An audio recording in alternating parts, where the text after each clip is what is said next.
Assalamualaikum warahmatullahi wabarakatuh. Kembali lagi dengan saya Roni di Berpacu Dalam Misteri. Gimana kabar kalian? Semoga selalu diberikan kesehatan, rezeki yang cukup, dan diberikan ketenangan di dalam hidup. Kali ini saya akan menceritakan cerita horor pendakian yang berjudul Malapetaka Darah Haid di jalur pendakian Gunung Cikuray yang ditulis oleh Alin Ambarwati. Seperti apa ceritanya? Tonton video ini sampai selesai. Baiklah, nggak usah lama-lama lagi. Seperti biasa, siapkan kopi, teh, duduk senyaman mungkin, pejamkan mata kalian, dengarkan, dan simak baik-baik ceritanya.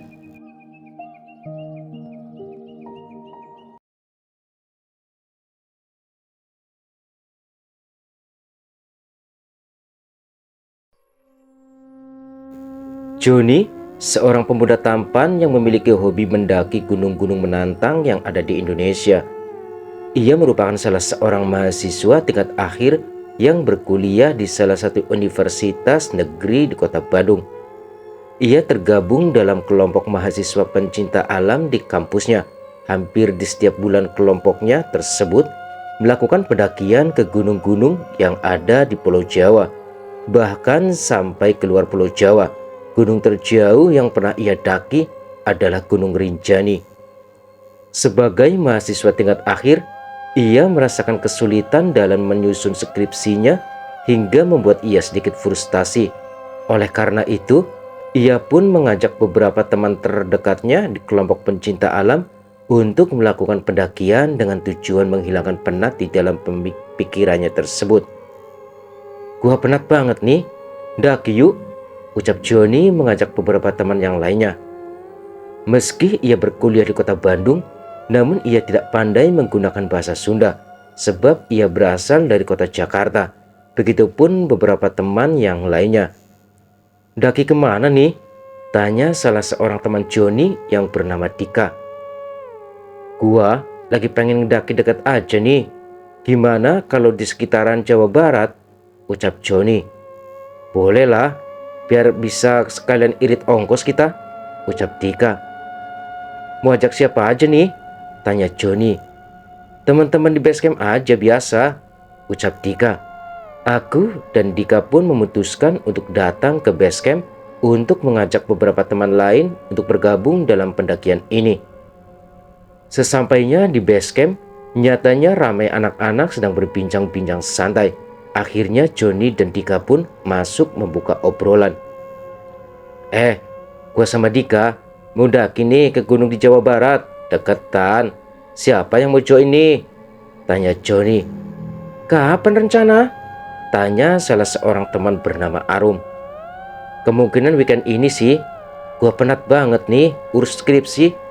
Siapa tahu setelah daki nanti, niat gua ngerjain skripsi bisa naik lagi," ucap Johnny. "Aku harus tanya orang tua dulu nih di rumah. Aku sih mau banget ikut kalian daki. Besok deh aku kabarin pastinya," ucap Arum. Setelahnya, beberapa teman lain pun menyatakan ketertarikannya untuk bergabung dalam pendakian ini. Selain lokasinya yang tak begitu jauh karena masih dalam lingkungan Jawa Barat, anak-anak pun merasakan kepenatan yang sama sebab anak-anak yang berada di base camp tersebut pun sedang disibukkan oleh skripsi. "Gua ikut John, gua juga penat banget nih," ucap Ari. "Aku juga ikut kalau Ari ikut," ucap Nisa yang tak lain adalah kekasih Ari. Ari dan Nisa layaknya perangko, selalu nempel kemanapun dan dimanapun.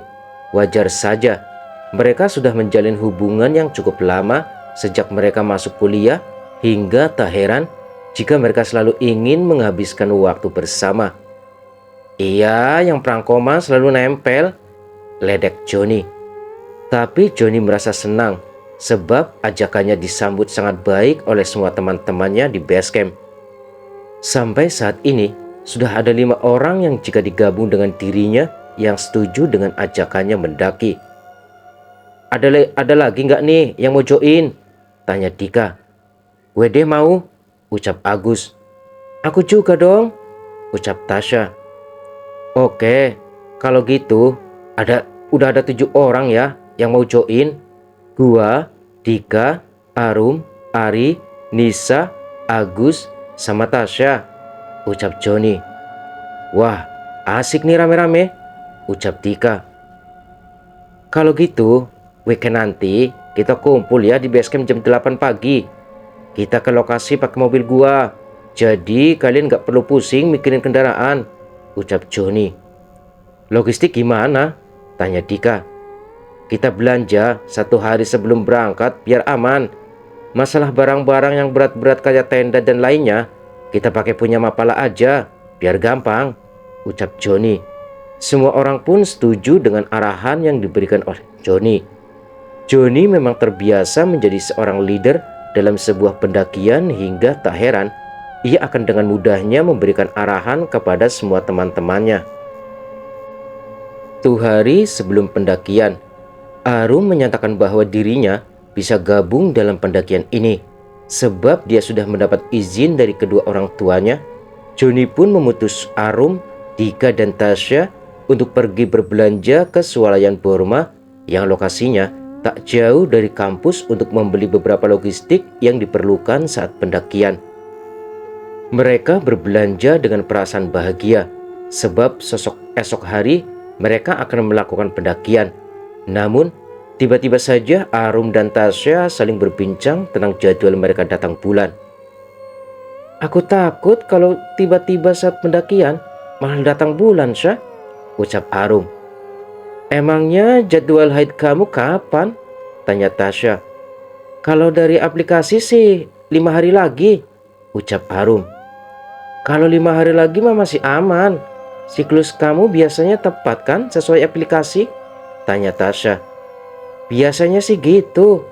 Tapi sekarang ini aku ngerasa kalau aku mau datang bulan, Syah, ucap Arum. Udah tenang aja. Paling itu hanya perasaan kamu aja, Rum, ucap Tasya. Semoga aja enggak ya, ucap Arum. Kekhawatiran Arum nampaknya sangat berlebihan. Ia sudah merasakan gelisah padahal pendakian baru akan dilaksanakan besok. Namun Tasya mencoba terus menenangkan Arum agar ia tetap bisa berpikiran positif. Kalian kenapa? Tanya Dika. Dika merasa kalau wajah Arum sedikit muram sehingga ia pun langsung bertanya kepada Arum dan Tasya. Bukan apa-apa kok, santai. Arum cuma khawatir kalau saat pendakian ia malah datang bulan, ucap Tasya. Oh alah, jangan terlalu dipikirkan, Rum. Semua pasti baik-baik aja kok, ucap Dika menenangkan. Tapi bukannya kalau datang bulan kita nggak boleh melakukan pendakian ya, ucap Arum. Kata siapa? Tanya Dika. Kata beberapa orang, ucap Arum. Itu mah cuma mitos, jangan terlalu dipikirkan. Lagian kan kita ke gunung, bukan ke masjid, ucap Dika. Udah Rum, jangan begitu khawatir, ucap Tasya. Arum pun menghela nafas begitu panjang untuk menenangkan hati dan pikirannya. Setelahnya, ia pun nampak lebih tenang. Setelah memberi beberapa kebutuhan yang diperlukan, mereka pun kembali ke base camp untuk menyimpan semua hasil belanja mereka di sana. Setelahnya mereka bertiga pun kembali ke rumah masing-masing untuk beristirahat. Semua anak yang akan melakukan pendakian memilih untuk tidur lebih awal agar kondisi mereka di esok hari bisa lebih fit dari hari biasanya. Mereka pun tak lupa untuk meminta izin kepada orang tua untuk melakukan pendakian ini. Harapan mereka, pendakian ini menjadi pendakian yang menyenangkan dan tak terlupakan. Sehingga setelahnya mereka bisa lebih fokus dalam menuntaskan skripsi mereka masing-masing. Keesokan harinya, Joni dan Dika memilih untuk berangkat bersama menuju kampus dengan menggunakan mobil Dika. Sementara Ari dan Nisa sudah lebih dulu sampai di kampus. Agus, Arum, dan Tasya pun menyusul paling akhir. Semua udah siap? Tanya Joni. Udah dong, ucap Agus. Sebelum jalan ke lokasi, alangkah lebih baiknya kita berdoa lebih dulu, ucap Joni. Mereka bertujuh pun kemudian memanjatkan doa keselamatan sebelum melakukan perjalanan menuju lokasi tujuan. Hari itu tepat pukul 8 pagi, Mereka bertujuh berangkat dengan menggunakan mobil pribadi milik Johnny. Dan Johnny sendirilah yang menyetir mobilnya hingga sampai di lokasi tujuan. Perjalanan pun cukup mengasyikan. Sepanjang perjalanan seluruh anggota saling melempar candaan satu sama lain. Serasa tak ada beban sedikit pun yang mereka pikul. Johnny pun kemudian membuka obrolan mengenai jalur pendakian yang akan dipilih oleh mereka. Guys, kita kan mau ke Cikuray nih. Asiknya villa jalur apa nih? Tanya Johnny. Cikarang aja. Kebetulan aku belum pernah kalau lewat via Cikajang. Menurut penuturan banyak orang sih, jalur Cikajang cukup memacu adrenalin. Jadi kayaknya bakal seru, ucap Dika. Memangnya jalur Cikajang tuh resmi? Tanya Arum. Aku sendiri kurang tahu resmi atau enggaknya, tapi seru aja, ucap Dika. Kalau aku sih ngikut suara terbanyak aja, ucap Nisa. Kalau teman-teman semua yakin, ya sudah lewat jalur Cikajang juga nggak masalah. Yang terpenting kita bisa sampai puncak, ucap Agus. Aman nggak lewat jalur itu? Tanya Tasya. Aman kok aman. Kan kita punya Johnny yang udah berpengalaman, ucap Dika. Oke, kalau semua setuju, kita lewat jalur Cikajang ya. Biar gua nanti langsung arahin aja ke jalan ke Cikajang, ucap Johnny. Siap, ucap teman-teman lainnya. Setelah memutuskan jalur yang akan dipilih saat mendaki ke Gunung Cikuray, Johnny pun kemudian langsung mengarahkan mobil ke arah jalan Cikajang. Anak-anak lainnya pun mulai membicarakan hal-hal lainnya secara random. Kalian, terutama yang cowok-cowok nih, kalau ketemu cewek cantik di gunung ajak kenalan gak nih? Tanya Dika. Kalau gua sih setia, maklum, udah ada pawangnya, ucap Ari sembari melempar tawa. Kalau ceweknya manusia mah boleh-boleh aja. Tapi kalau cewek jadi-jadian kayaknya ngeri ucap Agus. Cewek jadi-jadiannya kalau cantik gua mah tetap mau, ucap Dika sembari melempar tawa. Dasar ya lelaki, matanya nggak bisa dijaga dikit aja, ucap Arum. Maklum Rum, jiwa lelaki tulen, ucap Dika sembari melempar tawa. Tak terasa perjalanan pun hampir sampai. Kurang lebih 10 menit lagi mereka semua akan sampai di lokasi pendakian Gunung Cikuray via Cikajang. Bentar lagi kita sampai nih. Kalian siap-siap ya, ucap Johnny. Siap, kita udah siap banget nih, ucap Dika. Setelah mereka semua prepare semua perlengkapannya, akhirnya mereka semua pun sampai di lokasi jalur pendakian. Johnny lebih dulu menitipkan mobilnya ke salah satu rumah saudaranya yang di lokasi rumahnya tak jauh dari pendakian. Sebelum melanjutkan perjalanan dengan berjalan kaki, Johnny lebih dulu menanyakan tentang jalur pendakian Cikajang kepada saudaranya tersebut yang bernama Pak De Aji. Pak De, jalur Cikajang aman gak? Tanya Johnny. Aman kok, meskipun jalur tersebut sangat jarang dilewati oleh para pendaki. Bisa dibilang jalur ilegal, John, ucap Pak De Aji. Apa petunjuk jalannya gak di tiap jalurnya Pak De? Tanya Johnny. Tentu ada. Biasanya ada tali atau plastik yang diikat di pohon sebagai tanda jalur pendakian, ucap Pak De Johnny. Oh alah, gitu ya Pak De. Kami rencana mau mendaki via jalur Cikajang Pak De, ucap Johnny. Boleh saja, asal harus tetap hati-hati dan tetap santun saat perjalanan John, ucap Pak De Aji. Tentu Pak De, kami akan jaga sikap dan tetap santun saat di sana, ucap Johnny. Ya sudah, hati-hati ya kalian, ucap Pak De Aji. Siap Pak De, terima kasih sudah mau membantu ya Pak De. Nanti semisal ada persoalan saat pendakian, boleh nggak John dihubungi Pak De? Tanya Johnny. Tentu boleh, kamu kan keponakan Pak De, ucap Pak De Aji. Terima kasih Pak De, ucap Johnny. Setelah menitipkan kendaraan ke Pak De Aji, mereka bertujuh pun kemudian berjalan menuju posko pendakian. Di posko pendakian Cikajang, mereka tidak perlu mendaftarkan pendakian mereka untuk didata, sebab di sana tak ada satupun posko pendaftaran. Maka tidak heran kalau jalur Cikajang tersebut jalur non-resmi meskipun sering dilewati banyak pendaki. Sebelum melakukan pendakian, mereka bertujuh pun menyempatkan untuk bersuah foto terlebih dahulu di jalur pendakian Cikajang untuk dijadikan kenang-kenangan nantinya. Setelahnya mereka pun mulai melakukan pendakian. Sepanjang perjalanan, banyak perkebunan sayur milik warga. Rasanya benar-benar menyejukkan. Tak lama setelahnya, mereka pun mulai masuk ke jalur hutan. Tak ada hal aneh saat mereka mulai masuk ke jalur tersebut. Semuanya baik-baik saja. Saat kami mulai masuk lebih dalam lagi, kami pun dikejutkan dengan jalur yang mulai bercabang. Jalurnya bercabang nih. Menurut kalian, jalan yang sesuai jalur kanan atau kiri? Tanya Joni membuka obrolan. Ambil kiri aja bang, ucap Tika.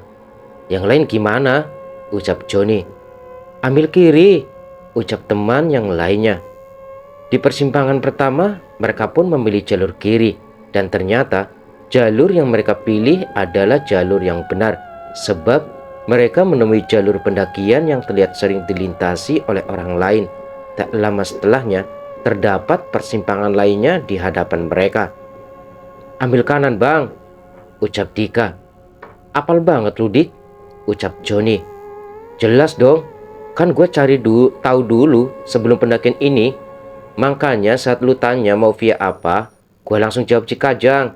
Soalnya sebelumnya gue udah baca dulu tentang jalur ini, ucap Dika. Bagus juga pemikiran lu Dik. Persiapan awal memang penting banget sih. Setelahnya mereka pun mengambil jalur kanan dan ternyata jalur tersebut pun benar. Sehingga mereka menjadi jauh lebih tenang dalam pendakian ini. Ternyata semakin tinggi jalur yang mereka tempuh, maka semakin banyak pula persimpangan yang akan menghampiri mereka sewaktu-waktu. Berbekal pengetahuan tentang survival yang mereka dapatkan di kelompok mahasiswa pencinta alam, mereka pun semakin percaya diri dalam setiap langkah pendakian yang mereka lakukan. Semakin dalam mereka semua masuk ke dalam hutan, semakin menghilang juga jalur pendakian yang mereka pilih. Semua tertutupi oleh semak belukar yang tumbuh dengan begitu lebatnya. Mereka pun terus melanjutkan perjalanan hingga akhirnya mereka pun menemui kebuntuan sementara hari sudah hampir gelap. Hari hampir gelap teman-teman. Lebih baik untuk malam ini kita bermalam di sini saja. Kita bisa buka tenda di tempat ini, ucap Joni. Gua setuju sama Joni. Soalnya gak baik kalau kita tetap melanjutkan perjalanan sementara kita sendiri sedang dibingungkan dengan banyaknya persimpangan di jalur pendakian kita ini, ucap Tika. Tapi semuanya akan tetap aman kan? Tanya Arum. Selama kita bertujuh kompak, semuanya akan tetap baik-baik saja, Rum, ucap Joni. Semua teman pun menjadi lega setelahnya. Mereka semua pun kemudian membagi tugas untuk membangun dua tenda. Satu tenda untuk lelaki dan satu lainnya untuk perempuan. Mereka pun kemudian membuka logistik yang mereka bawa untuk kemudian disantap guna menghilangkan rasa lapar dalam diri mereka. Malam pun semakin larut. Mereka bertujuh pun memilih untuk beristirahat lebih cepat dari biasanya. Sebab mereka merasakan rasa lelah yang sudah tidak mampu mereka bendung lagi. Satu persatu dari mereka pun terlelap. Saat mereka semua terlelap, tiba-tiba saja terdengar suara rintihan perempuan yang tak jauh dari tenda mereka. Namun anehnya, hanya Arum saja yang mampu mendengar suara rintihan tersebut. Ia pun kemudian mencoba membangunkan Tasya. Syah, bangun, bangun, ucap Arum. Kenapa Rum? Aku ngantuk banget nih, ucap Tasya. Kamu dengar suara rintihan perempuan gak? Tanya Arum. Gak ada suara apapun kok Rum. Halusinasi doang mungkin, ucap Tasya. Tapi suaranya jelas banget kedengeran Syah. Gak mungkin aku salah dengar, apalagi halusinasi, ucap Arum. Udah aku mau lanjut tidur, ucap Tasya. Seketika saja Arum pun merinding karena suara rintihan tersebut. Arum pun memberanikan diri untuk mengecek keluar tenda suara rintihan tersebut. Saat Arum memberanikan diri membuka pintu tenda, ia melihat bayangan hitam berada persis di tenda laki-laki. Ia sendiri tidak tahu bayangan hitam tersebut berasal dari mana. Setelahnya, Arum pun memilih untuk kembali ke tendanya dan mencoba tak mengindahkan gangguan yang datang menghampirinya. Setelah berusaha keras untuk memejamkan mata kembali, hal aneh datang lagi menghampiri mereka. Namun hanya Arum yang mengetahui gangguan tersebut. Tiba-tiba saja, saat Arum dan kedua temannya terlelap, tiba-tiba ada benda jatuh yang menimpa tenda perempuan hingga membuat Arum terbangun dari tidurnya lagi. "Astagfirullahaladzim," ucap Arum. Arum istighfar dengan begitu kerasnya hingga membuat Nisa dan Tasya pun terbangun juga dari lelapnya. "Ada apa, Rum?" tanya Nisa terkaget. "Ada benda jatuh menimpa tenda kita," ucap Arum gemeteran. "Coba aku cek," tanya Tasya. Tasya pun kemudian bergegas keluar tenda untuk memastikannya. Di sisi lain, Nisa mencoba menenangkan Arum yang semakin gemeteran. Namun saat Tasya mengeceknya, tak ada benda apapun di tenda perempuan. Bahkan ia pun mencari sampai tenda laki-laki, namun tak ada benda apapun. Teman-teman lelaki pun tersadar mendengar kegaduhan di tenda perempuan, hingga membuat Johnny pun keluar dari tenda untuk memastikan. "Ada apa, Syah?"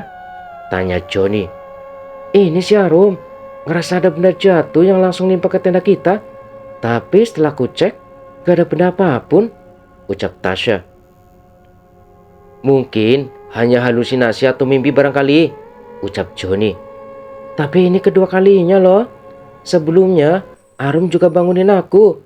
Katanya ada suara rintihan perempuan, tapi setelah aku amati gak ada suara apapun," ucap Tasya. "Mungkin Arum hanya kecapean. Coba tanganin dia ya, Syah," ucap Johnny. "Siap," ucap Tasya. Tasya pun kembali ke tenda perempuan untuk kembali memberitahukan kepada Arum dan Nisa bahwa tak ada apapun di luar tenda. "Tadi aku udah cek, tapi gak ada apapun di luar sana, Rum," ucap Tasya. "Kamu yakin? Jelas-jelas aku dengar sendiri kalau ada benda jatuh nimpa tenda kita ini," ucap Arum. "Iya, aku percaya sama kamu, Rum. Kamu kan gak pernah bohong sama sekali. Tapi ya sudah, anggap saja angin lalu, Rum. Lebih baik kita lanjut tidur supaya besok bisa jauh lebih fit," ucap Tasya. Dengan perasaan terpaksa, akhirnya Arum pun mau menuruti perkataan Tasya untuk kembali melanjutkan tidurnya. Mereka bertiga pun kemudian terlelap kembali dan mencoba untuk tidak mengindahkan kejadian yang terjadi. Tak terasa hari pun kini sudah beranjak pagi. Mereka bertujuh pun sudah terbangun dari tidurnya.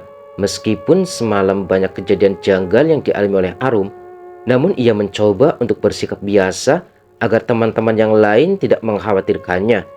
Di sisi lain, bayangan kejanggalan itu tetap ada di pikiran Arum.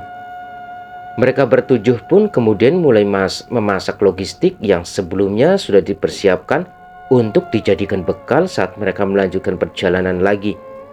Setelahnya mereka pun tak lupa untuk mengemas kembali tenda milik mereka untuk nantinya mereka akan melanjutkan perjalanan menuju puncak Cikuray.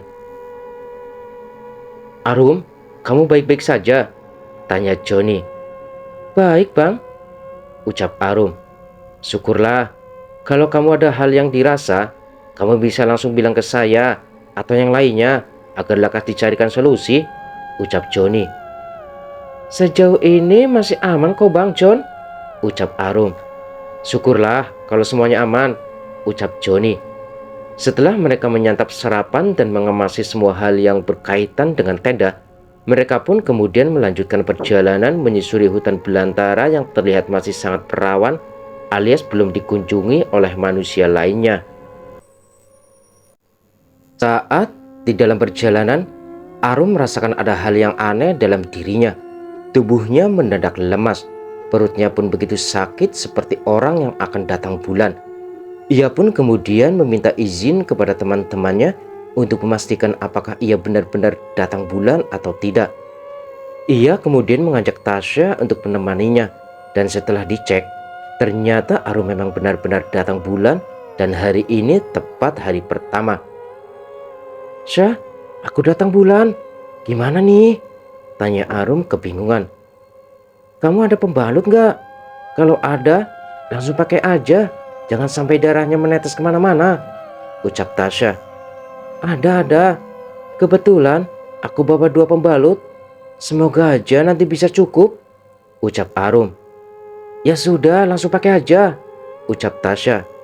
Arum pun langsung memakai pembalut yang dibawanya tersebut. Setelahnya, ia pun merasa lega. Namun rasa sakit datang bulan di hari pertama tetap dirasakan oleh Arum. Namun ia berusaha untuk tak mengindahkan rasa sakitnya tersebut. "Kamu beneran kuat gak, Rum?" tanya Joni. "Aku kuat, Bang. Semoga saja rasa sakitnya lekas reda," ucap Arum. "Ya sudah, ayo kita lanjutkan perjalanan lagi," ucap Joni. Mereka bertujuh pun kemudian melanjutkan perjalanan lagi menuju puncak Gunung Cikuray. Mereka sudah masuk ke dalam hutan dengan pepohonan yang nampak menjulang begitu tinggi ke arah langit. Untung saja mereka semua dibekali keilmuan dengan pendakian saat di kelompok pecinta alam di kampusnya, sehingga mereka tak begitu kesulitan dalam beradaptasi dan mencari jalan yang dirasa mampu mengantarkan mereka hingga sampai puncak. Mereka selalu berpikiran bahwa gunung penduknya yaitu mengerucut ke atas, sehingga jika mereka paham arah mata angin dan mengikutinya ke atas, maka mereka pun akan sampai di puncak. Itulah hal yang selalu mereka pikirkan, sehingga mereka memiliki semangat besar untuk bisa sampai di puncak meskipun harus melewati hutan belantara yang nampak belum terjamah oleh manusia. Saat dalam perjalanan, tiba-tiba saja Arum merasa dingin di tubuhnya. Bulu kuduknya pun merinding seketika. Ia sendiri pun tidak tahu apa yang membuatnya merasakan hal tersebut. Namun ia merasakan ada sesuatu yang mengikutinya dan melekat di tubuhnya. "Rum, kamu gak apa-apa? Kok wajah kamu pucat?" tanya Tasya. "Dingin banget, Syah," ucap Arum yang mulai menggigil. "Guys, berhenti dulu, Arum kedinginan," ucap Tasya memberhentikan semua teman-teman yang lain. Joni sebagai leader pun mencoba memastikan kondisi Arum dengan memeriksa dahi Arum. Dan benar saja, tubuh Arum sangatlah dingin. Joni pun langsung bertindak dengan memberikan jaket miliknya kepada Arum. "Tubuhku berat banget, seperti ada sesuatu yang menempel di punggungku," ucap Arum. Salah satu dari mereka ada yang peka terhadap hal-hal yang berbau goib, yaitu Agus. Agus pun langsung membisikkan sesuatu hal kepada Joni selaku leader tanpa langsung memberitahukan kepada Arum. Sebab ia khawatir Arum akan menjadi panik setelah mengetahuinya. "Bang Joni, Arum sepertinya ketempelan," bisik Agus kepada Joni. "Ketempelan apa maksud lo?" ucap Joni. "Ada gadis cantik berbaju merah yang sedang berada di punggung Arum saat ini. Aku bisa merasakannya," ucap Agus. "Lu gak bohong?" tanya Joni. "Enggak bang, tapi tolong lu gak usah bilang hal ini ke dia, takut dia parno," ucap Agus. "Terus gimana cara ngobatinya?" tanya Joni. "Gua sendiri bingung bang. Mungkin bisa pakai air minum yang sudah dibacakan ayat Al-Quran sebelumnya bang," ucap Agus. Joni pun bergegas mengambil air mineral di ranselnya dan mulai membacakan ayat Al-Quran yang ia tahu. Ia pun kemudian mencipratkannya ke punggung Arum dan tak lupa meminta Arum untuk meminum air mineral tersebut. Meskipun Arum merasa aneh dengan sikap Joni, namun ia menuruti semua perkataan Joni. Setelahnya, Arum pun terlihat semakin lemas. Ia bahkan tak mampu untuk menopang tubuhnya lagi. Akhirnya, karena darurat, Joni dan teman-teman pun kembali membuka tenda sebagai tempat Arum beristirahat. Joni dan teman-teman lain fokus kepada kesehatan Arum tanpa memikirkan puncak Cikuray, sebab bagi mereka keselamatan adalah hal yang harus selalu diutamakan. Arum pun mulai merebahkan tubuhnya yang begitu lemas. Ia masih merasakan kedinginan yang sungguh hebat. Semua orang di sana berusaha untuk menghangatkan Arum. Ada yang membuatkan teh hangat, ada pula yang mengoleskan minyak kayu putih ke tubuh Arum agar ia merasakan hangat. Di sisi lain, Joni pun menanyakan kepada Agus terkait sosok yang Agus lihat sedang menempel di pundak Arum. "Gus, gimana? Masih ada di tubuh Arum? Apa sudah hilang?" tanya Joni. "Sosok itu udah gak nempel di tubuh Arum, tapi dia duduk tepat di samping Arum sembari menatap Arum dengan tatapan yang sangat tajam," ucap Agus. "Kenapa dia bisa ikutin Arum?" tanya Joni. "Sepertinya dia mencium bau darah yang begitu amis dari tubuh Arum. Apalagi kan hari ini Arum datang bulan tepat di hari pertama," ucap Agus. "Benar juga ya. Apalagi kan kalau sedang datang bulan tidak dianjurkan melakukan pendakian. Lalu apa yang harus kita lakukan?" tanya Joni. "Selama Arum tidak bersikap ataupun berucap keliru, makhluk itu hanya akan sebatas menempel ataupun dekat dengan Arum. Dia tidak akan menyakiti tubuh Arum, Bang," ucap Agus. "Tapi Arum semakin kedinginan, bahkan tubuhnya begitu lemas. Apa kamu yakin kalau makhluk itu tidak mengganggu Arum?" tanya Joni. "Kalau ketempelan makhluk halus pasti akan merasakan seperti itu, Bang," ucap Agus. "Apa lebih baik kita sudahi saja pendakian ini dan kembali ke rumah Pak De Aji?" tanya Joni. "Kalau itu aku nggak bisa memutuskan, Bang. Lebih baik kamu tanya ke teman-teman aja," ucap Agus.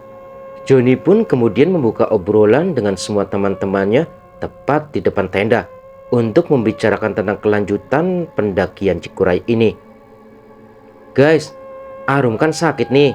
Kita mau lanjut atau pulang saja?" tanya Joni. "Kita coba lihat kondisi Arum beberapa waktu ke depan. Kalau dia semakin buruk kondisinya, kita lebih baik turun.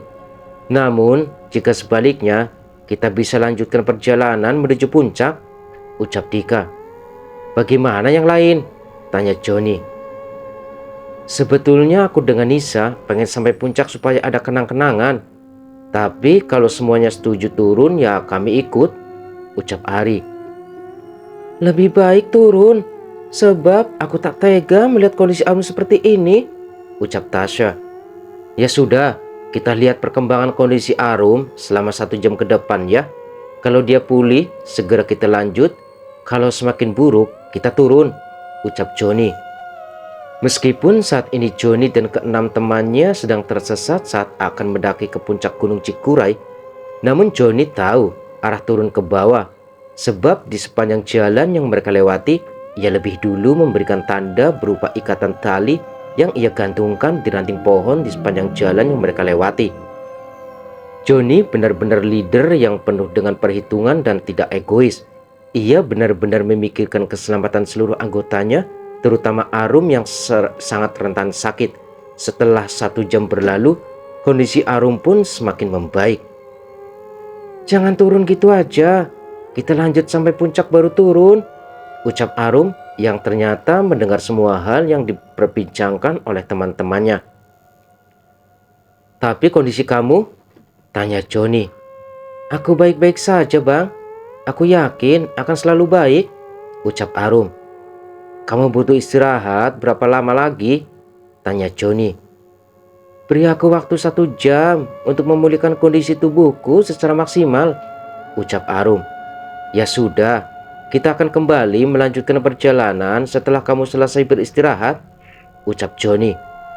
Sembari beristirahat, Joni dan teman-temannya pun memilih untuk memasak logistik yang mereka bawa, yaitu mie instan. Mereka pun merebut mie yang dibawanya. Joni merasa sedikit lega. Satu persatu persoalan lekas tuntas dengan sendirinya.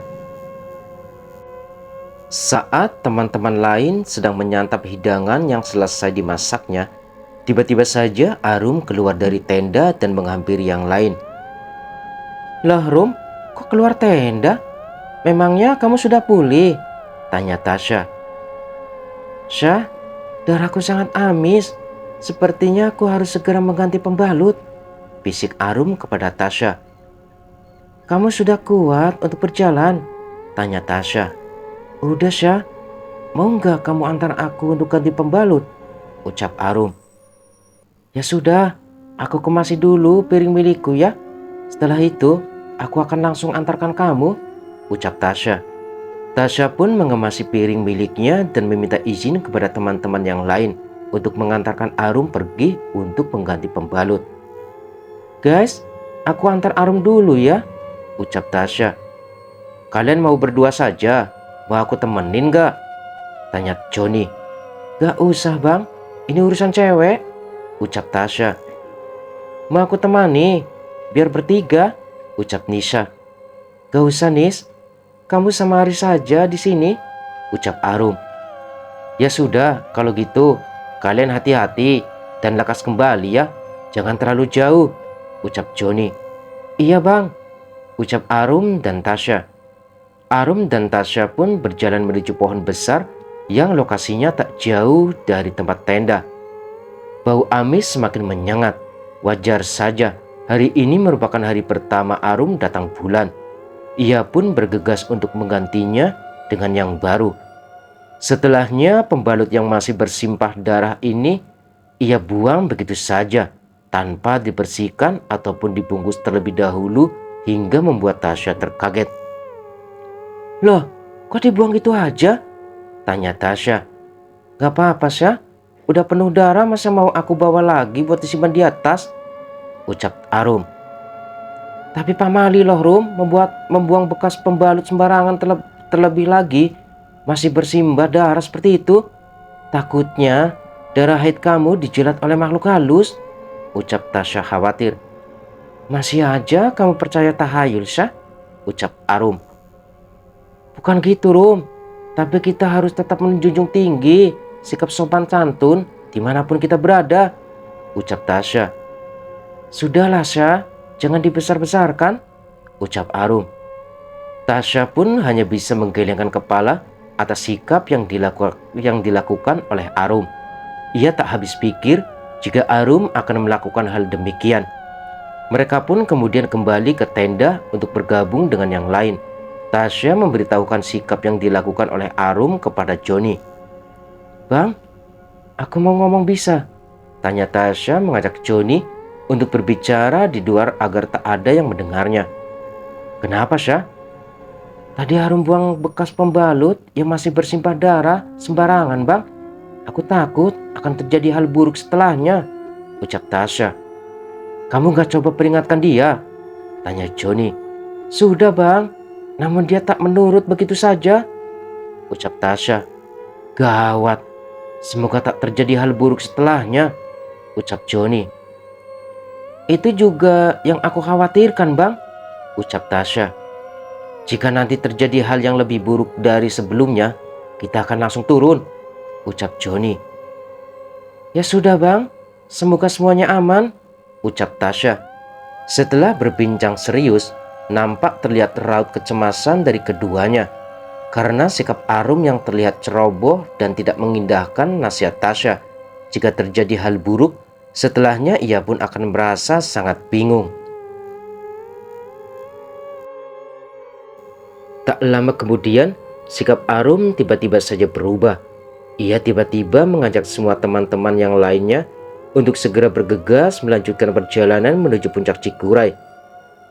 Hingga hal tersebut membuat kaget yang lain, sebab mereka semua masih bersantai sembari menghabiskan makanan yang sudah disediakan. Akan tetapi, Arum terus memaksa seluruh temannya untuk segera melanjutkan perjalanan. Teman-teman, ayo lanjutkan perjalanan. Aku sudah tidak sabar pergi ke puncak Cikuray. Banyak teman yang sudah menunggu di sana, ucap Arum. Nanti Rum, kita kan belum berkemas. Apalagi teman-teman masih ada yang makan. Kita juga belum benahi tenda kita. Tunggu beberapa menit lagi, ucap Johnny. Tapi semua teman-temanku sudah menunggu bang, ucap Arum. Teman siapa?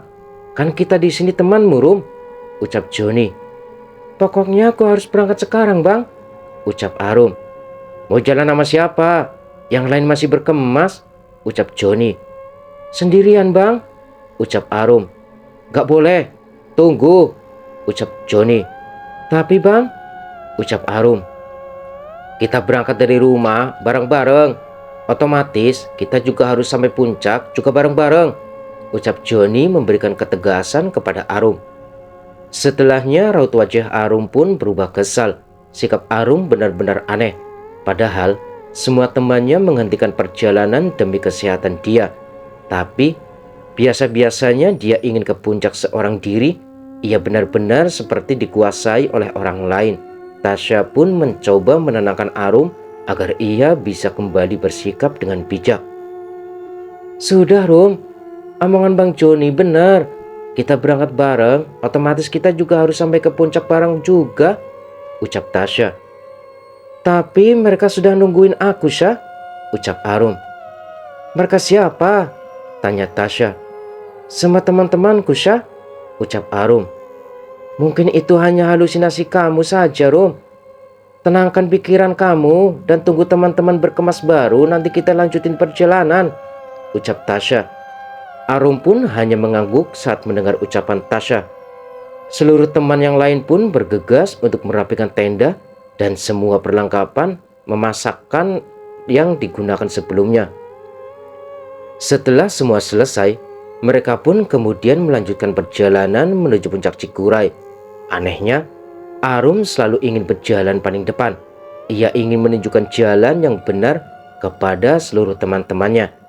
Padahal jalan yang mereka lewati saat ini merupakan jalan yang begitu asing. Mereka harus menerobos hutan belantara untuk sampai ke puncak. Mereka tersesat saat mencari jalan menuju puncak Cikuray.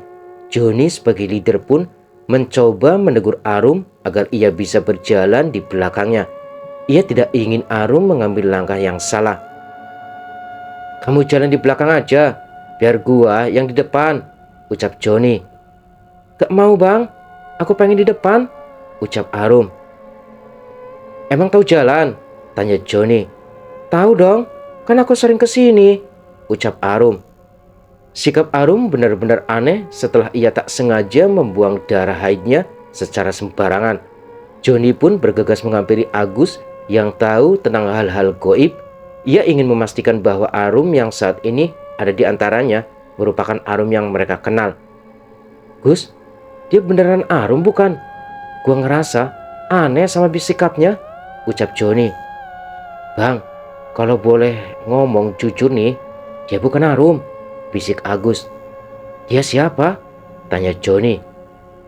Arum sudah dikuasai makhluk lain, sosok wanita yang sebelumnya ngikutin dia, ucap Agus.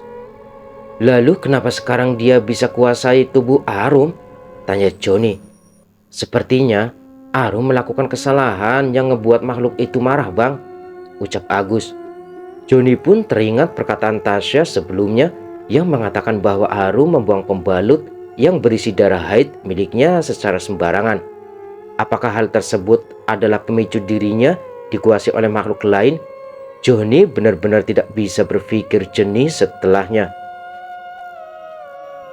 Joni pun memberitahukan kepada Agus bahwa Arum sebelumnya melakukan hal yang tidak semestinya.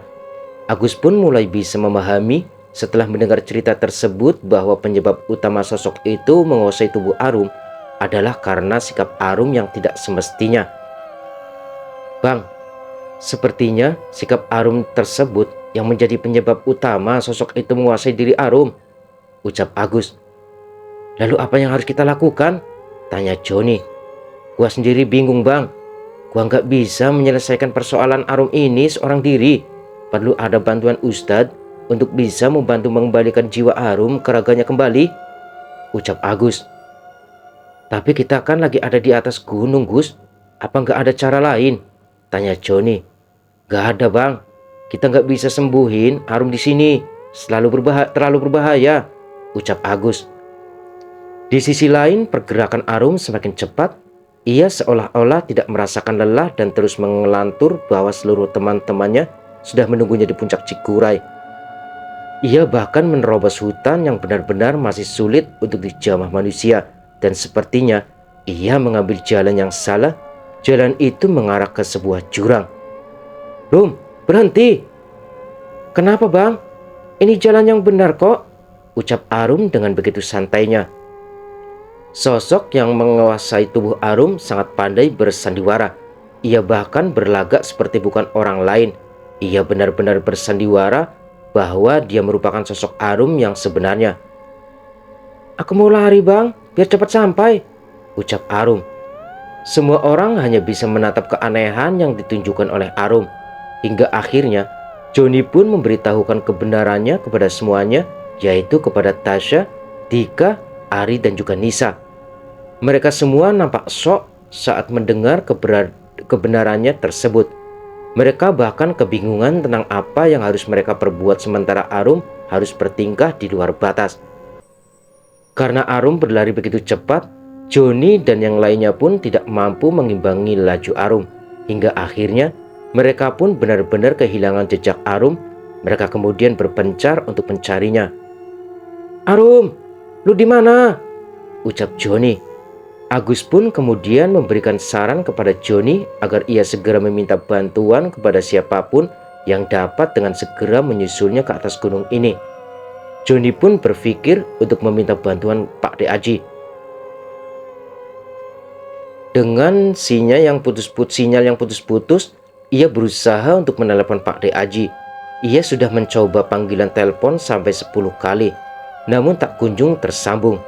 Ia pun kemudian berinisiatif untuk mencari daratan yang lebih tinggi untuk mendapatkan sinyal, dan puji Tuhan berhasil. Ia berhasil menyambungkan teleponnya kepada Pak De Aji. Tak lama setelahnya, Pak De Aji pun mengangkat telepon Johnny. "Kenapa John?" tanya Pak De Aji. "Pak De, gawat Pak De. Salah satu teman kami ada yang kerasukan hingga ia bertingkah sangat aneh," ucap Johnny. "Memangnya apa yang sudah kalian perbuat hingga penunggu gunung tersebut marah?" tanya Pak De Johnny. Johnny pun memberitahukan bahwa persoalan yang sedang dihadapi mereka sangatlah kompleks.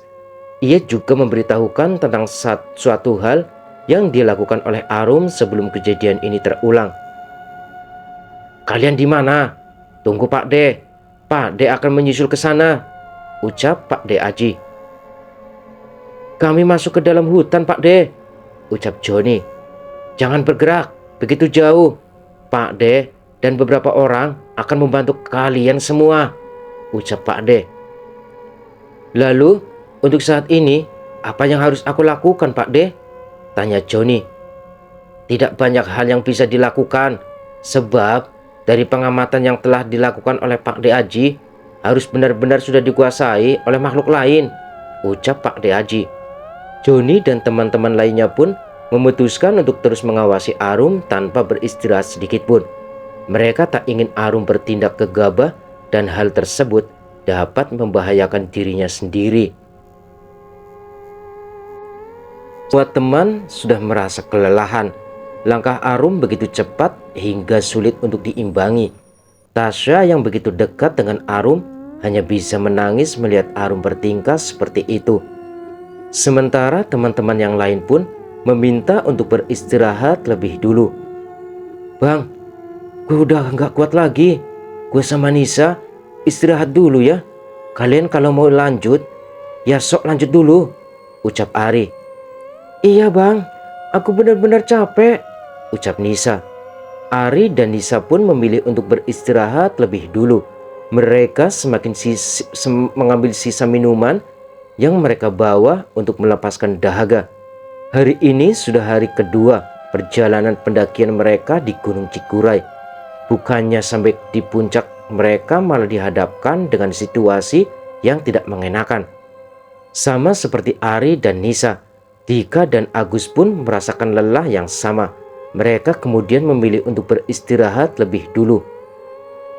"Bang, gue juga capek banget nih. Gue rehat dulu ya bentar," ucap Dika. "Bang, lu ngejar Arum secepat apapun, dia akan lebih dari lu.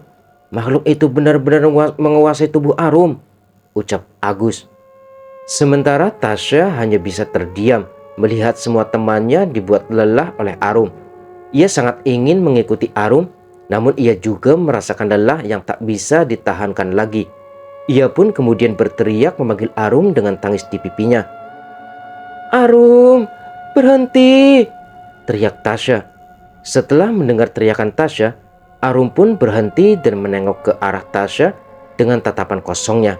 Arum pun tiba-tiba berteriak sembari menangis seperti yang dilakukan oleh Tasya. "Tolong aku!" teriak Tasya. Setelah itu, Arum kembali bertingkah aneh. Ia kembali berjalan cepat sembari tertawa.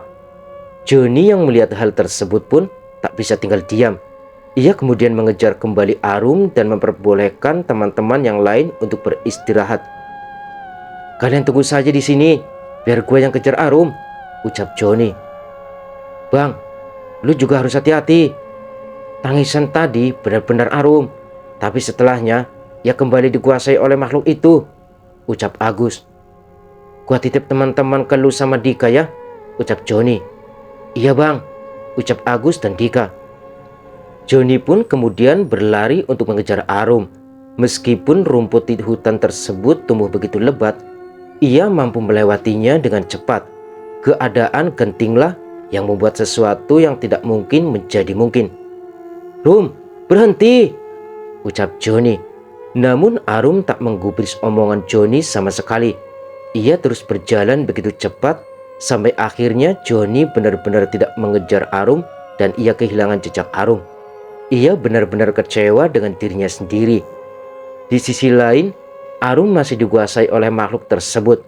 Makhluk tersebut adalah sosok perempuan penunggu Gunung Cikuray yang nampak begitu marah karena sikap Arum yang sudah semena-mena membuang darah haidnya di jalur pendakian. Meskipun raganya dikuasai oleh makhluk tersebut, namun Arum masih ada di dalam raganya, namun ia tak bisa berbuat apapun. Ia hanya bisa menangis dan menyesali perbuatannya. "Ya Tuhan, aku benar-benar menyesal. Tolong selamatkan aku," ucap Arum dalam hatinya. "Kamu akan singgah di sini," ucap makhluk tersebut. Arum mencoba memberontak, namun ia terlalu lemah. Ia pun hanya bisa pasrah akan hidupnya sendiri. Makhluk tersebut pun terus membawa Arum ke atas untuk menuju puncak Cikuray. Ia tak berhenti sekalipun. Johnny pun memutuskan untuk kembali ke teman-temannya karena ia tak berhasil mengejar Arum. Ia benar-benar kecewa dengan dirinya sendiri. Namun ia berusaha untuk mencari jalan keluar lain untuk bisa menyelamatkan Arum dari mara bahaya. Teman-teman yang lain pun merasa kaget dengan kedatangan Johnny dengan raut kecewanya. Mereka pun menanyakan perihal Arum kepadanya. "Bang, kok lu balik? Mana Arum?" tanya Ari. "Gua nggak bisa imbangin dia. Dia jalan cepat banget sampai gua kehilangan jejak," ucap Johnny. "Lu udah coba buat cari lebih jauh lagi bang?" tanya Dika. "Udah, tapi hasilnya nihil," ucap Johnny. Semua orang pun merasa jengkel dengan kondisi yang seperti ini. Mereka pun hanya diam dan sambil menatap satu sama lain sebelum mencari jalan keluar lain yang bisa melakukan untuk menyelamatkan Arum. Johnny pun kemudian membuka obrolan tentang bagaimana cara menyelamatkan Arum dan terutama menemukan Arum yang saat ini sudah berjalan begitu jauh mendahului mereka.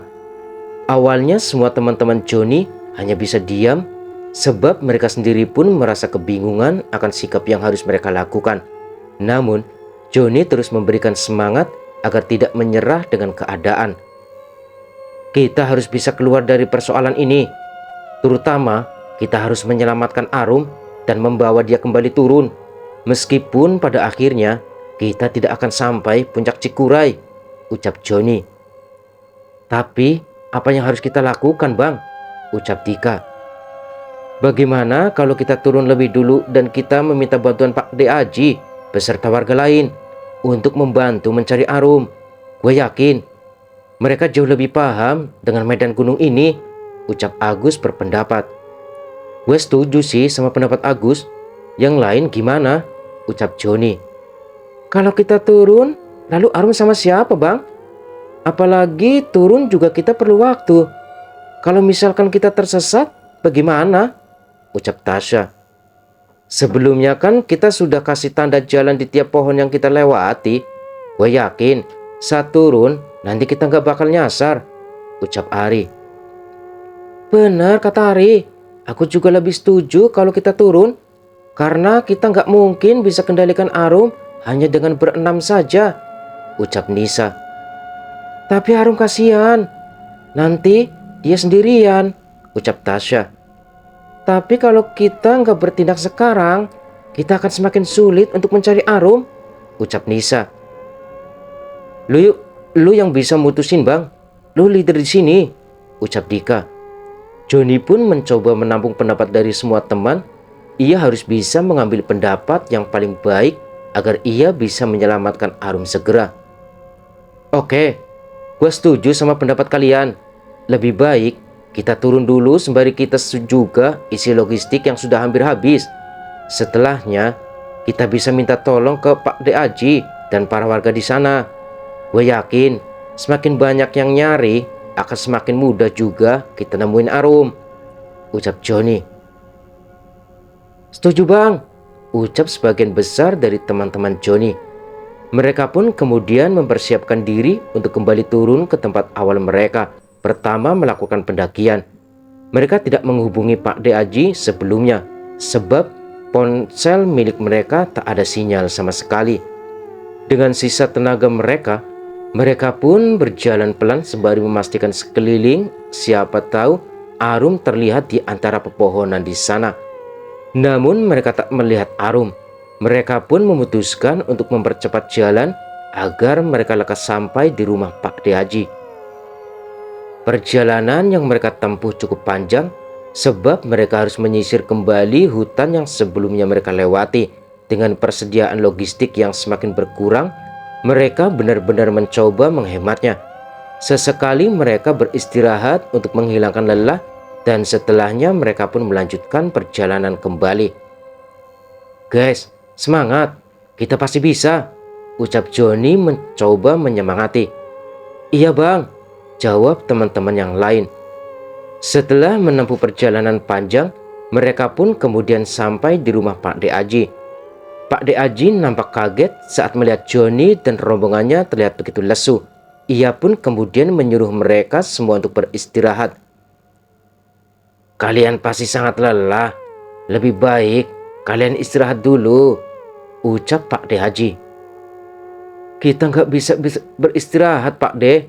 Soalnya Arum masih tertinggal di sana, ucap Joni. Kenapa dia ditinggal? Tanya Pak De Aji. Kita kehilangan jejak Arum. Dia berjalan sangat cepat sampai kami pun kewalahan mengimbanginya, ucap Joni. Ya sudah, nanti Pak De akan meminta tolong ke beberapa warga untuk membantu mencari Arum agar dia cepat ketemu, ucap Pak De Aji. Terima kasih, Pak De. Maaf karena kami merepotkan Pak De, ucap Joni. Sudah, kalian harus pikirkan kesehatan kalian saat ini. Lebih baik kalian semua beristirahat, ucap Pak De Aji. Joni dan kelima temannya pun menurut dengan perkataan Pak De Aji. Mereka pun melepas lelah di teras rumah milik Pak De Aji. Pencarian Arum pun dimulai. Pak De Aji bertindak sebagai ketua pencarian.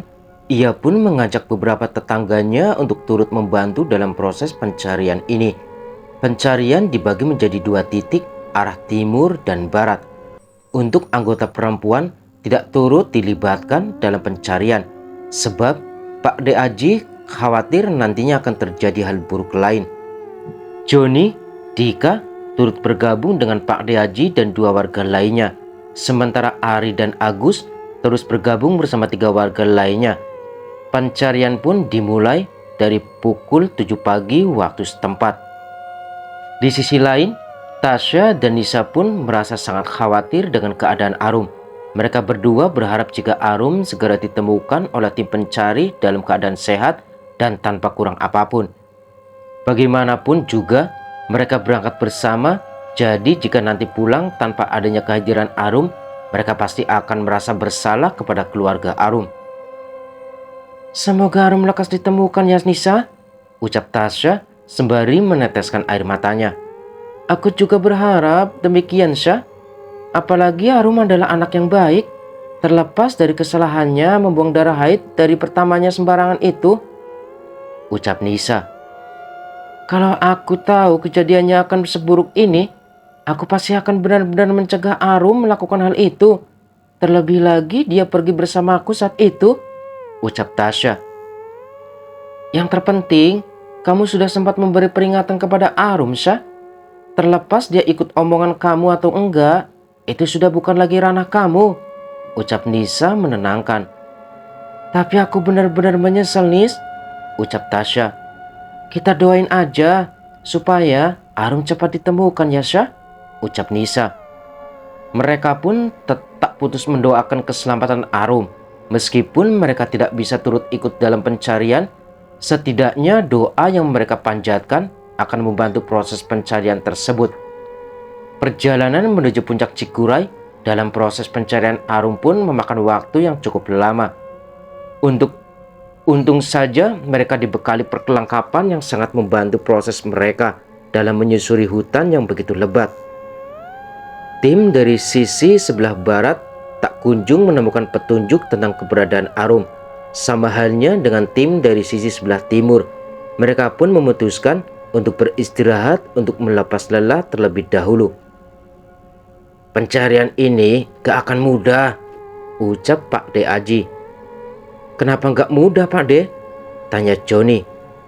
Jalur pendakian ini masih sangat jarang dilewati oleh para pendaki. Terlebih lagi, kerap kali ada hal mistis yang terjadi di daerah ini, ucap Pak De Aji. Tapi apa Arum bisa ditemukan Pak De? Kita berdoa saja supaya ada titik terang tentang keberadaan Arum, ucap Pak De Aji. Mereka pun kemudian melanjutkan perjalanan untuk menyisir jalan pendakian Gunung Cikuray tersebut. Di sisi lain, tim Agus Arif pun tak mendapatkan hasil yang baik terkait pencarian Arum tersebut. Tidak ada tanda apapun tentang keberadaan Arum. Mereka pun mencoba berteriak untuk memanggil nama Arum. Arum, lu di mana? Ucap Ari. Rum, kita semua nungguin lu, ucap Agus. Sepertinya pencarian ini akan memakan waktu lama, berhari-hari, ucap penduduk yang ikut dalam pencarian. Setelah mendengar pernyataan tersebut, Ari dan Agus pun merasa sedih dan hampir putus asa. Namun ada rasa tanggung jawab besar yang mereka emban. Sebab mereka sedari awal berangkat bertujuh, maka mereka pun harus pulang bertujuh juga tanpa ada yang tertinggal satupun. Mereka pun terus meneriaki nama Arum, berharap Arum mampu mendengar suara mereka dan menjawab panggilan mereka. Namun pada kenyataannya, pencarian di hari pertama tidak membuahkan hasil baik dari tim barat maupun tim timur. Karena hari sudah semakin larut, semua tim pencarian pun memutuskan untuk kembali ke rumah Pak De Aji untuk beristirahat, dan pencarian akan dilanjutkan keesokan harinya. Meskipun mereka harus bolak-balik naik turun Gunung Cikuray, namun mereka tidak merasakan lelah sedikit pun, sebab rasa khawatir mereka mampu menutupi rasa lelah mereka dalam mencari keberadaan Arum. Saat semua orang sedang terlelap, tiba-tiba saja Agus bermimpi tentang Arum. Di dalam mimpinya tersebut, ia melihat Arum sedang menangis tepat di bawah pohon besar. Wajahnya benar-benar pucat dan begitu sembab. Ia terlihat sedang berada dalam kesulitan hebat. Di sisi lain, ia melihat sosok yang menyerupai Arum, namun ekspresi yang dinampakkan olehnya berbanding terbalik dengan sebelumnya. Ia nampak tersenyum sumringah, bahkan ia pun menari-nari dengan tubuh Arum. Sosok itu seakan-akan melihat kehadiran Agus meskipun dalam mimpi. Sosok itu kemudian menatap tajam ke arah Agus dan mengatakan kalimat yang tidak mengenakan. Dia sudah menetap di sini. Tidak ada satupun yang bisa menemukannya, ucap sosok yang menguasai Arum. Agus benar-benar diam terpaku saat mendengar sosok yang menyerupai Arum mengatakan hal tersebut. Banyak sekali pertanyaan dalam benak Agus tentang keselamatan Arum. Apakah Arum benar-benar terpenjara di gunung ini? Apakah ia tidak akan selamat? Apakah Arum tidak akan ditemukan oleh tim pencari? Kegelisahan benar-benar menyelimuti Agus hingga dia pun tersadar dari mimpinya, sembari terkaget-kaget dan menyebut nama Arum dengan begitu keras. "Arum!" teriak Agus. Teriakan Agus tersebut kemudian membangunkan beberapa teman lainnya dari tidur. Mereka langsung menanyakan tentang apa yang terjadi kepada diri Agus sampai dia berteriak begitu kencang menyebut nama Arum. "Kenapa lu, Gus?" tanya Joni. "Gua mimpi buruk, Bang," ucap Agus. "Mimpi apaan lu?" tanya Dika dan Ari. "Arum gak selamat. Dia benar-benar dikuasai oleh makhluk itu dan kita tidak akan bisa menemukan dia," ucap Agus. "Jangan ngaco lu, Gus. Kita kan baru melakukan pencarian sehari. Pasti beberapa hari ke depan kita bisa nemuin Arum," ucap Joni. "Semoga mimpi gua kali ini benar-benar salah, Bang. Gua juga berharap Arum masih bisa ditemuin," ucap Agus. "Mending kita lanjut istirahat saja supaya besok kita lebih fit saat melakukan pencarian," ucap Joni. Setelah itu mereka semua pun kembali melanjutkan istirahat mereka. Hari pun berganti begitu cepat.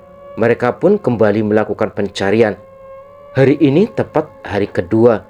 Semoga pencarian hari ini membuahkan hasil yang baik. Tim masih dibagi menjadi dua. Namun jalan yang kedua tim pilih berbeda dengan hari pertama, dengan harapan Arum bisa segera ditemukan. Saat perjalanan, Joni menemukan sebuah sepatu yang begitu mirip dengan milik Arum. Setelah memperhatikannya lebih dalam, ia pun kemudian menyadari bahwa sepatu itu benar-benar milik Arum. Mereka pun kemudian menyisir lokasi di sekitar tempat tersebut. Akan tetapi hasilnya nihil. Meskipun mereka menemukan jejak keberadaan Arum, mereka pun nampak begitu kecewa setelahnya. Pencarian hari kedua pun tidak membuahkan hasil lagi. Mereka bahkan sudah benar-benar lelah. Orang tua dari mereka sendiri pun sudah mulai gelisah. Satu persatu dari mereka mulai menghubungi dan menanyakan tentang kepulangan mereka. Namun, sampai 2 hari pencarian, Arum tak kunjung ditemukan karena mereka pun sengaja tidak menjawab telepon dari keluarga di rumah. Mereka masih tidak menyerah untuk melakukan pencarian, hingga tak terasa bahwa pencarian Arum sudah berlangsung selama 1 minggu dengan hasil yang masih sama seperti awal pencarian. Di titik inilah semua orang berpikir bahwa mimpi Agus adalah mimpi nyata, di mana Arum benar-benar tidak akan lagi kembali dan pulang. Pak De Aji seluruh warga pun memutuskan untuk berhenti. "Joni dan teman-teman, Pak De minta maaf karena sampai detik ini pencarian Arum tidak membuahkan hasil," ucap Pak De Aji sembari menangis. Arum pun benar-benar hilang dan tidak ditemukan hingga kini. Joni dan teman-temannya yang tersisa pun memutuskan untuk kembali ke Bandung dan membicarakan kebenaran tentang hilangnya Arum kepada keluarganya. Ibu dan bapak Arum benar-benar kaget saat mendengar berita tersebut. Bahkan air mata pun tidak mampu lagi mereka bendung. Kini Arum benar-benar dalam dekapan keabadian dan tidak kunjung muncul ke permukaan. Kejadian tersebut membekaskan trauma di hati semua teman-teman Arum yang melakukan pendakian. Doa baik pun dipanjatkan untuk Arum. Semua orang pun menangis haru, tidak percaya akan kenyataan yang ada.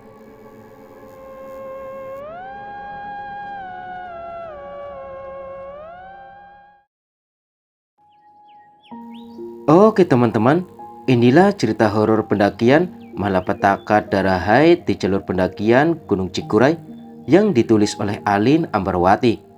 Jangan lupa bantu channel ini dengan cara subscribe dan like, dan jangan lupa aktifkan lonceng notifikasinya agar kalian bisa mendapatkan cerita terbaru dari channel ini. Terima kasih sudah mendengarkan dan menyimak videonya. Selamat malam, selamat beristirahat. Saya Roni undur diri. Wassalamualaikum warahmatullahi wabarakatuh.